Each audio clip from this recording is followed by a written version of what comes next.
Technical issue అనుకుంటా వెంకటేశ్వర రెడ్డి గారిది. అన్నపరెడ్డి గారు ప్లీజ్ మీ కామెంట్ ప్లీజ్.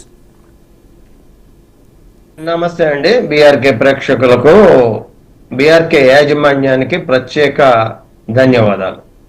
ఎందుకంటే మీడియా ఏమైపోయింది, ఎక్కడెక్కడ ఏ చిన్న అల్లరి జరిగినా గోల గోల చేసే మీడియా ఒక సాక్షాత్తు తిరుమలలో ఇంతటి అపచారం అంటారా, లేకపోతే దుర్ఘటన అంటారా, వైపరీత్యం అంటారా, ఘోరం అంటారా, దాన్ని ఎలా అనుకుంటే అలా మనం తీసుకుంటే చిన్న చిన్న విషయాలకి అతిగా స్పందించి రోజంతా డిబేట్లు పెట్టేటువంటి మన మీడియా, తెలుగు మీడియా ఏమైపోయింది. సంధ్యా థియేటర్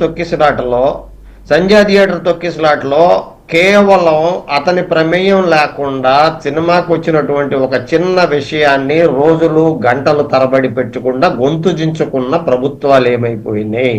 అసెంబ్లీ సాక్షిగా మాట్లాడిన మాటల్ని ఈ రోజే ఈ దుర్ఘటన జరిగిన తర్వాత కూడా రేవంత్ రెడ్డి గారు సినిమా టికెట్లు బెనిఫిట్ షోలు ఇచ్చుకుని, ఎందుకంటే ఆ సంఘటన వేరుగా ఈ సంఘటన వేరుగా నేను చూడాలనుకోవట్లేదు.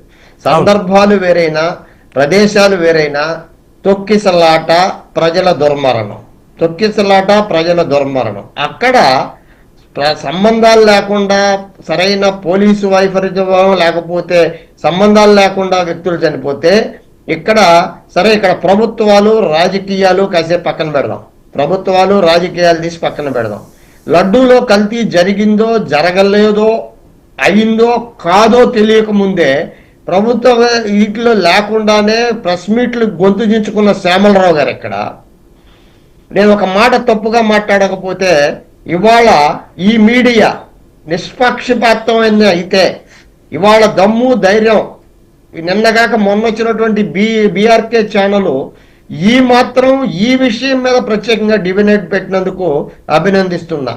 కోట్లు వేసుకొని, సూట్లు వేసుకొని, బట్టలు దించుకునే పెద్ద పెద్ద జర్నలిస్టులు అందరూ ఏమైపోయారు. ఇవాళ పవన్, నిన్ను ప్రత్యేకంగా అభినందిస్తున్నా. ఎందుకు మాట్లాడుతున్నానంటే, ఈ మాట మాట్లాడితే ప్రతి చిన్న విషయాన్ని గోరంతలు కొండంతలు చేసి మాట్లాడి సనాతన ధర్మం అంటూ, హిందుత్వం అంటూ ప్రజలను నెచ్చగొట్టిన ఆ దేవుడు ఎక్కడా? దేవుడు కాదు, దేవుడు. ఆ దేవుడు ఎక్కడా? గొంతు చించుకున్నటువంటి వ్యక్తులు ఎక్కడా? ప్రభుత్వాలు రాజకీయాలు మళ్ళా పక్కన పెడదాం. ఇక్కడ ప్రభుత్వాలకి పెడితే టీటీడీ అనేది ఆ రోజు చెప్పాం, ఈ రోజు చెప్తున్నా, ఒక స్వయం ప్రతిపత్తి గల సంస్థ. టీటీడీకి ఈఓ, ముఖ్యంగా చెప్పాలంటే బిఆర్ నాయుడు గారు నాకు కూడా సన్నిహితులే. కానీ బిఆర్ నాయుడు గారు చాలా గొప్ప విషయం ఏంటంటే, ఉన్నట్టుండి టీటీడీ మీద విపరీతంగా రచ్చ జరిగి 100 రోజులు కాల, దేవదేవుడి మీద అవమానం జరిగింది, అపచారం జరిగింది. గుడిమెట్ల నుంచి కింద నుంచి పైకి గడిగావా, పైనుంచి కిందకి గడిగావా అనేటువంటి ఆ దేవుడు ఎక్కడా?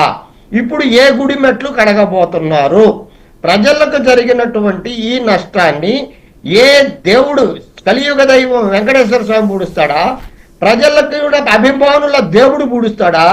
లేకపోతే బిఆర్ నాయుడు గారి లాంటి ఒక మీడియా వ్యక్తిని తీసుకొచ్చి టీటీడీ చైర్మన్ చేసిన చంద్రబాబు గారు పూడుస్తారా? లేకపోతే ఇది పార్టీల పరంగా ఆయన రాజీనామా చేయండి, ఈయన రాజీనామా చేయండి అటువంటి అధికార ప్రతిపక్ష ఇతర రాజకీయ పార్టీలు ఏవైతే ఉన్నాయో అవన్నీ పూడుస్తాయా?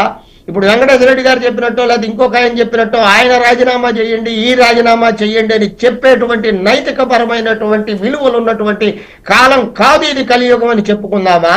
లేకపోతే నిజంగా ఒక పద్ధతిగా మాట్లాడితే మీడియా ఏమైపోయింది? తొలి ముద్దాయి మీడియా నాయుళ్ళ మీడియా అందామా, లేకపోతే నాయుడు గారిని తమ వ్యక్తిగా కాపాడుతున్నాయా అనేది తొలి ప్రశ్న. రెండోది, అంతకుముందు 100 రోజుల క్రితం ఇదే మీడియాలో లడ్డు జరిగిందో లేదో సుప్రీంకోర్టు కూడా ఈ రోజుకి తేల్చలేని పరిస్థితుల్లో వదిలేసినటువంటి విషయాన్ని నానా రచ్చ చేసి ఒక ప్రభుత్వాన్ని, ఒక వ్యక్తుల్ని, కొంతమందిని రచ్చ చేసినటువంటి ఇదే మీడియా ఇవాళ నాయుడు గారిని కాపాడుతుందా? ఈ విషయానికి ప్రాధాన్యత ఎందుకు ఇవ్వటం లేదు? ప్రభుత్వాలకు సంబంధం లేని ఈ విషయాన్ని టీటీడీ స్వయం ప్రతిపత్తి గల ఒక సంస్థగా నిజంగా నాయుడు గారు ఫెయిల్ అయ్యారా? గతంలో చెప్పారు వెంకటేశ్వర స్వామికి కులాలు అంటగట్టారు.